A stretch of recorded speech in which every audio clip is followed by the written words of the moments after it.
welcome to Just My Thoughts. I'm your host Khaleel Ward. On this episode, I'll be talking about Netflix Dracula series.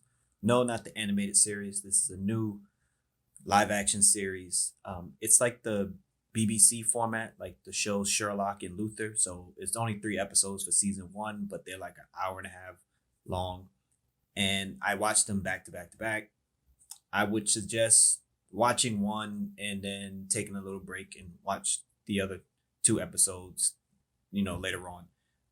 The first episode, again, is focused on Dracula. It's this lawyer, Mr. Harker. He goes and visits Dracula, and a lot of things happen while he's there. He's supposed to be there for Dracula to sign some papers because Dracula wants to go to England.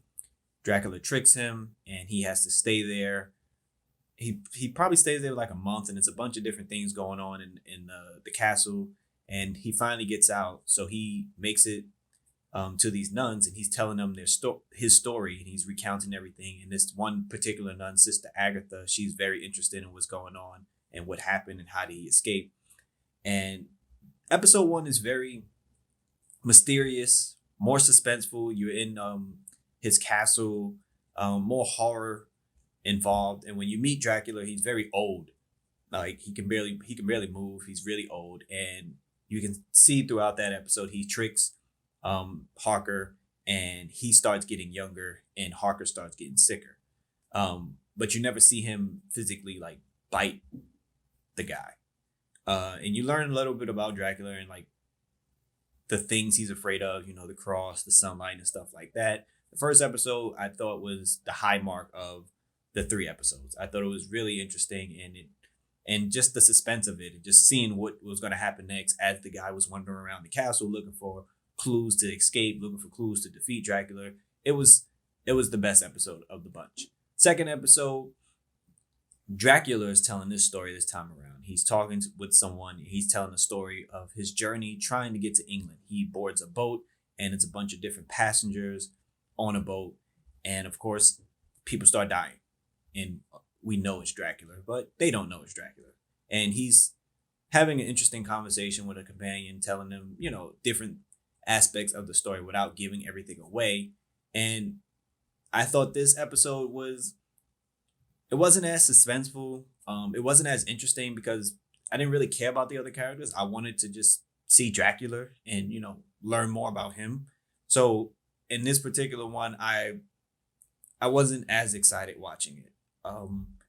Again, that's why I say watch one episode, wait a few days, watch the others, because it feels like they're like movies. They're like mini movies because it's like an hour and a half. And this one, the other passengers, they start figuring out what's going on. The episode picks up towards the end, when they figure out who Dracula really is, and another passenger has a plan to try to stop him, from getting to England. The third episode, he somehow makes it to England, but the time has passed. A lot of time has passed before he makes it to England. And you're introduced to a new character. She looks familiar, but she's a different character. She's like a descendant of Sister Agatha. And Dracula is quite interested in her and learning about her. This episode, it's more of a modern feel. There's not really any storytelling element about it. Dracula is in a new world. He's trying to figure things out, but he still wants to do the same thing. He's looking for brides. He wants to turn people. He wants to keep eating people, but he wants to eat the right people. That's the thing about Dracula in this series. He focuses on particular people to eat. He doesn't just eat anyone. He wants knowledge and information. So he attacks lawyers and certain doctors and scientists and stuff like that. So in this new world, he's like on Tinder or something, swiping through, looking for certain people to eat because he wants certain information. And this one, I wasn't really feeling it that much because the dynamic, you lost the dynamic between Dracula and the previous person from the first 2 episodes. Although this new person looks the same, it's not the same type of energy. And it's not as suspenseful or scary because Dracula is involved. Like, you want to be scared of Dracula. You want to have that horror element. In this one, it really wasn't that much going on in terms of horror or anything like that. Dracula is really smart. He figured out technology really quick.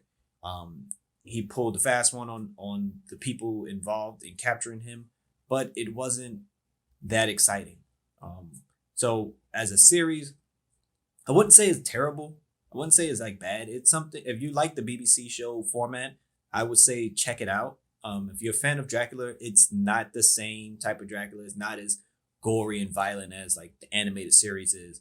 But I would say watch the first episode, and if you enjoy that, then continue watching the series. I thought it was okay. I really enjoyed the first episode, and if they do a season two, I know it may be a while, but I hope they go back to the more mystery of it.